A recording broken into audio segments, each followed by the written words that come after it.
How will the first week after 1.0 release look like for you and the rest of the team? I think what's gonna happen is we're gonna fix bugs, mainly. Um, so I don't think we talked about this last week, but so currently, I guess it's a little bit of state of dev really, but so the we're right now in the process where, if you remember the roadmap video where I talked about like we will have the we're here and then we have like closed beta and then we'll do feature freeze or um, like when feature freeze is essentially when we decide that like, okay, no more adding new stuff to the game. We're just polishing what exists and we're fixing up like the existing features and we're doing that kind of stuff. That also means that there's no like big refactoring going on or anything like that where oh this the I don't know, the I can't think of an example. The system we use for throwing nobelisks, that system is broken. I want to rewrite that system. So you won't see any new functionality, but I'm rewriting the system so it will work better. Not allowed to do that either. So we're just focusing on polishing the game as much as we can so that we can reach what's called like the gold state of the game, or reaching gold is what we call it when we have a version of the game that we consider to be like final done for 1.0 release. And I'm pretty sure we're working towards that still.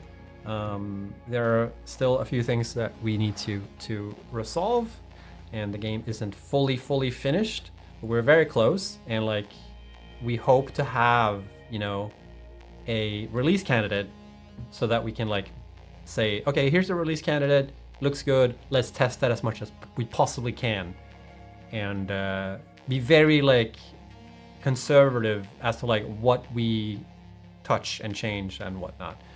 Because it's kind of like the thing in software development where if you're too loose and goosey and like just like jump in the code and just fix stuff constantly, then you'll be in like this constant state of like you don't know the quality of things, you don't know like the state of everything, because like touching one system here may affect another system over here, and like every time you test the game, you're testing like that version specifically, so you don't know. It's kind of like a black box until you dive into it and test it and verify.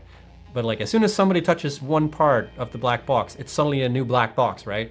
And you need to test that again and verify it. And like, sure, there are probably a lot of systems in the game where, if I touch like if I'm in level designing and I'm moving a bush, that probably doesn't affect, the logic system of the game, right? So like there are some of these assumptions we can make when we're making changes, but it's very scary from like the producer side and the QA side to be certain of that. So we need to be able to test as much as possible. So we're very like careful as to like what we change right now with the game, just because we want to make sure that like the 1.0 release is as stable and good as it can possibly get, and hopefully increase the general quality of the game. Now that doesn't say that there's not going to be any bugs on release. In fact, like the moment we release the game and all however million people there are playing the game get their grubby little hands on it, you guys will have way more time on your, like, as in, a million people playing the game for 1 hour is going to be way more time than us spending the entire studio just testing it for months.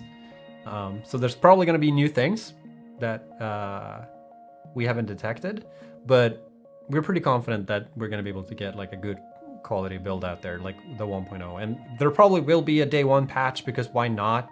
Honestly, I always get a bit like when people complain about games releasing a day one patch, like I don't understand, like why wouldn't devs do that? Like why wouldn't you want to try and patch as soon as possible if between your release candidate and actual release that there are things like which there and like inevitably is going to be, like why not make a day one patch? So there probably will be a day one patch for Satisfactory as well, and we'll take it from there. But we won't have like an experimental period that we've had in the past. Like this is the goal is really to like release the game in its finished early access state for the release, whenever that happens, whenever the release date is. So I think the next, so this is a long-winded way of me of saying, like, I think that the first week we're just gonna spend time fixing some of the things that we already knew about, that we want to hot fix into the current version. But we also have plans to do working on stuff further down the line for Satisfactory. So we might also focus on working on that. So we'll see if whether it dictates like we need to make like a hot patch as soon as possible, or if we want to spend time working on like the future stuff that we want to do.